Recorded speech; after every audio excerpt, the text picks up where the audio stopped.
Baiklah, yang pertama di sini saya akan menjelaskan mengenai pengertian metode eksperimen.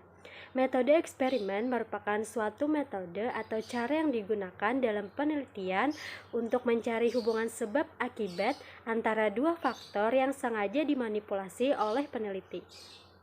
Baiklah, selanjutnya saya akan menjelaskan mengenai macam-macam desain eksperimen. Yang pertama, yaitu free experimental. Free experimental yaitu penelitian eksperimen yang pada prinsipnya hanya menggunakan satu kelompok. Ini berarti bahwa dalam tipe penelitian tidak ada kelompok kontrol. Dalam pre-eksperimental terbagi menjadi 3 macam bentuk, yaitu on-site case study, on-group pretest process, and in-test group compulsion. Yang pertama, on-site case study, di mana dalam desain penelitian ini terdapat suatu kelompok diberi treatment atau perlakuan dan selanjutnya diobservasi hasilnya. Treatment adalah sebagai variabel independen dan hasil adalah sebagai variabel dependen. Dalam eksperimen ini, subjek disajikan dengan beberapa jenis perlakuan lalu diukur hasilnya.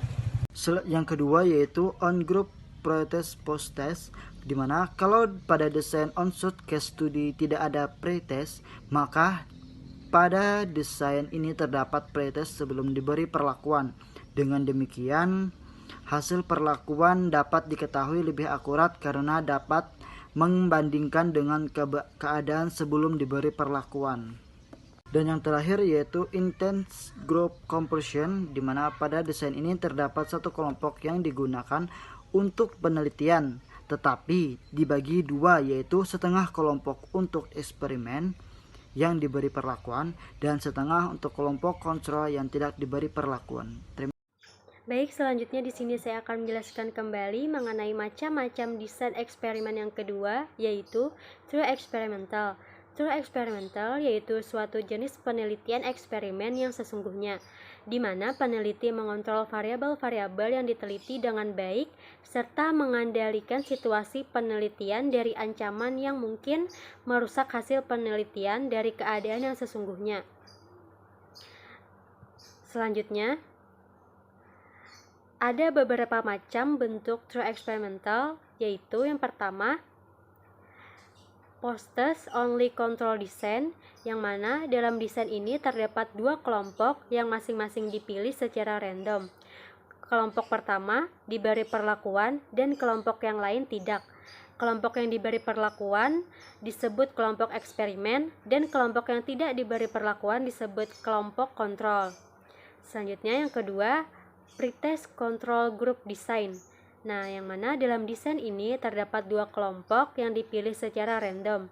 Kemudian diberi pretest untuk mengetahui keadaan awal, adakah perbedaan antara kelompok eksperimen dan kelompok kontrol. Nah, mungkin itu saja yang dapat saya sampaikan mengenai macam-macam desain eksperimen yang kedua.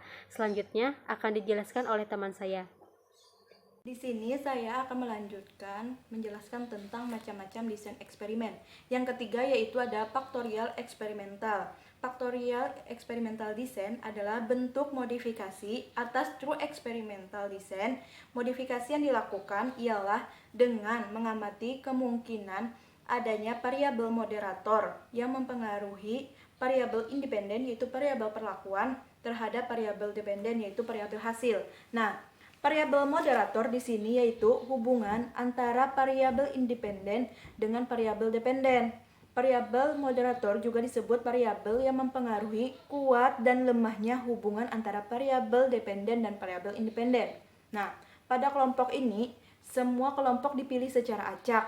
Kemudian masing-masing diberi pretest. Kelompok untuk penelitian dinyatakan baik bila setiap kelompok nilai pretestnya sama. Selanjutnya yaitu ada quasi eksperimental. Quasi eksperimental design juga merupakan pengembangan dari true experimental design. Namun, desain ini cenderung sulit dilaksanakan. Desain ini memiliki kelompok kontrol, namun tidak bisa berfungsi secara penuh untuk mengontrol variabel luar yang mempengaruhi pelaksanaan eksperimen atau percobaan.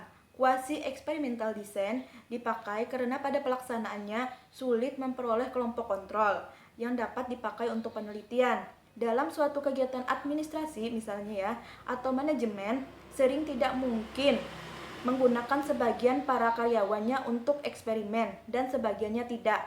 Maka dari itu, dikembangkan desain kuasi eksperimental untuk mengatasi kesulitan dalam menentukan kelompok kontrol dalam penelitian. Jadi, penelitian kuasi eksperimental digunakan untuk penelitian kuasi eksperimental menggunakan seluruh subjek dalam kelompok belajar, yaitu intake group, untuk diberi perlakuan atau treatment, bukan menggunakan subjek yang diambil secara acak. Nah, kuasi eksperimental ada dua, yaitu time series design. Time series design yaitu kelompok yang digunakan untuk penelitian tidak dapat dipilih secara acak atau random. Sebelum diberi perlakuan, kelompok diberi pretest sampai 4 kali dengan maksud untuk mengetahui kestabilan dan kejelasan keadaan kelompok sebelum diberi perlakuan. Bila hasil pretest selama 4 kali ternyata nilainya berbeda-beda, berarti kelompok tersebut keadaannya labil, tidak menentu, dan tidak konsisten. Setelah kestabilan keadaan kelompok dapat diketahui dengan jelas, maka baru diberi treatment atau perlakuan.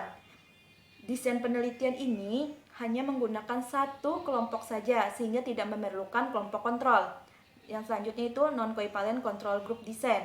Non-covalent control group design merupakan pendekatan yang paling populer dalam kuasi eksperimental. Desain ini hampir sama dengan pretest dan post-test control group design. Hanya pada desain ini, kelompok eksperimen maupun kelompok kontrol tidak dipilih secara random atau acak.